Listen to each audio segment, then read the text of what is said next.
రాజన్న సిరిసిల్ల జిల్లా ముస్తాబాద్ మండలంలో పోతుగల్, ముస్తాబాద్, బదనకల్ గ్రామాల్లో వివిధ రంగాల్లో పనిచేస్తున్న కార్మికులు మేడే వేడుకలు ఘనంగా నిర్వహించారు. పట్టణంలో కార్మికులు ర్యాలీగా బయలుదేరి మేడే వర్ధిల్లాలి, కార్మికుల ఐక్యత వర్ధిల్లాలి అంటూ నినాదాలు చేశారు. హమాలీ భవన కార్మిక పారిశుద్ధ్య కార్మికులు కలిసి సిఐటియు, ఏఐటియుసి ఆధ్వర్యంలో జెండా ఆవిష్కరించారు. కార్మిక సంఘాల వద్ద సిఐటియు జెండా ఆవిష్కరించారు. ఈ కార్యక్రమంలో ముఖ్య అతిథిగా పోతుగల్ గ్రామ సర్పంచ్ తన్నీరు గౌతమ్రావు, సిఐటియు జిల్లా మండల నాయకులు హాజరయ్యారు.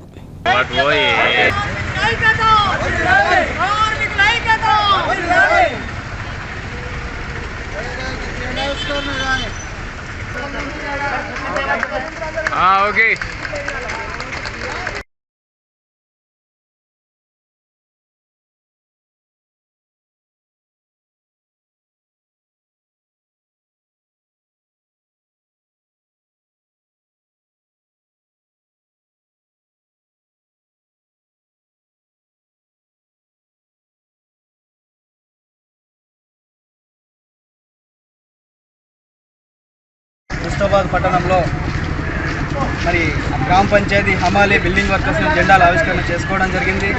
అదేవిధంగా ఆ రోజులలో పని గంటల విధానానికి వ్యతిరేకంగా పోరాటం చేసి ఆ రోజు కార్మికులు ఏదైతే ప్రాణత్యాగాలు చేసిందో దానికి గుర్తుగానే ఈ మేడే నిర్వహించుకుంటా ఉన్నాం. మరి అప్పుడు చేసిన బ్రిటిష్ కాలంలో చేసిన చట్టాలను ఇప్పుడున్నటువంటి కేంద్ర ప్రభుత్వం, మోడీ ప్రభుత్వం 44 చట్టాలను 4 లేబర్ కోడ్లుగా విభజించి మరి సమ్మె చేసే హక్కు లేకుండా మరి పోరాడి సాధించుకున్న చట్టాలను కూడా నిర్వీర్యం చేసే ప్రయత్నం చేస్తూ ఉంది. దీనికి కార్మిక వర్గం అంటే పెద్ద ఎత్తున వ్యతిరేకత చేస్తూ ఉన్నారు. ఇప్పటికైనా కేంద్ర ప్రభుత్వం కార్మిక చట్టాలను రద్దు చేయకుండా మరి ప్రభుత్వ రంగ సంస్థలను ప్రైవేట్ పరం చేయకుండా ఉండాలంటే కార్మిక వర్గం పెద్ద ఎత్తున ఆందోళన పోరాటాలు చేయాల్సిన అవసరం ఉంది. అదేవిధంగా కార్మిక చట్టాలను రద్దు కోసం ఏదైతే ప్రతిపాదన కేంద్ర ప్రభుత్వం రాజన్న సిరిసిల్ల జిల్లా ముస్తాబాద్ మండల కేంద్రంలో కార్మికులందరికీ మేడే శుభాకాంక్షలు.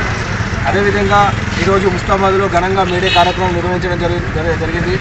ఈరోజు ఈ మేడేలు కానీ కార్మికులను కానీ ఈరోజు ప్రధానంగా ఈరోజు కేంద్ర ప్రభుత్వం ఈరోజు అణచివే దిశగా ఈరోజు చూస్తున్నటువంటి పరిస్థితులు ఉన్నాయి. అదేవిధంగా ఈరోజు కార్మికులంటే ఈరోజు చిన్న చూపు చూస్తూ ఈరోజు కార్మికులను ఎగతాళి చేసే విధంగా ఈరోజు కేంద్ర ప్రభుత్వం, బీజేపీ ప్రభుత్వం వ్యవహరిస్తూ ఉంది. ఒకవైపు కార్మికులపైన దాడులు చేస్తూ మరోవైపు ఓట్ల లబ్ధుల కోసం ఈరోజు మతాలతో ఈరోజు కులాల ఘర్షణలు లేపుతూ విచ్ఛిన్నం చేస్తున్నటువంటి పరిస్థితి ఉంది. పని చేసేటువంటి వ్యక్తులు కాదు, కార్మికులు అంటే ఒక శక్తి అనేటువంటి విషయాన్ని ఈరోజు కేంద్ర ప్రభుత్వానికి మనం చూపించాల్సినటువంటి అవసరం ఉంది ఈ ఓట్ల ద్వారా.